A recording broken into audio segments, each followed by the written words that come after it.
Kung walang apoy, walang usok. Ito ang ilan sa mga sinasabi ng mga netizen tungkol sa balitang nagkikita daw di umano ng palihim ang aktor na si Daniel Padilla at ang aktres na si Andrea Brillantes. Dahil dito ay nadadamay ang pangalan ni Catherine at may mga balita din na ayaw gumawa ni Catherine ng proyekto kasama si Andrea.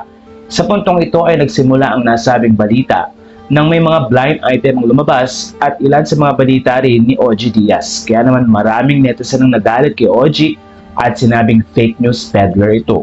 Sa puntong ito ay dinipensahan naman ni OG Diaz ang kanyang sarili at sinabing nadinig lamang niya ang mga nasabing balita sa mga sources.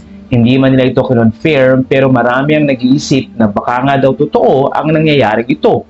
Dahil na rin sa mga balitang ito, marami ang nalungkot dahil sana daw ay huwag tuluyang masira ang relasyon ni Catherine at pati na rin ni Daniel na matagal na ngang ibinuno ng tadhana. Maraming mga netizen ang natutuwa dahil na rin sa ganda ng resulta ng relasyon nila pati ng mga movie na ginawa na ito. Pero ilang netizen din na nagsabing baka daw dumating na rin sa point na nagkakasawa na ang dalawa at tila nawawala na ang kanilang individuality.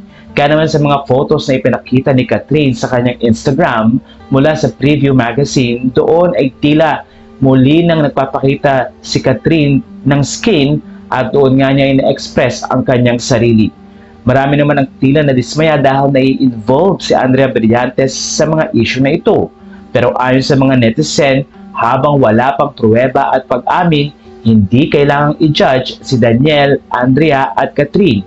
Ang mahalaga ngayon ay makita mga ito na nag-move on at may mga ginagawang proyekto tungkol sa kanilang career.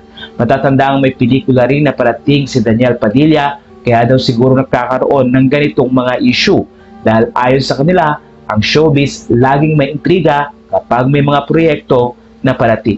Wala na pong masasabi niyo sa story na ito.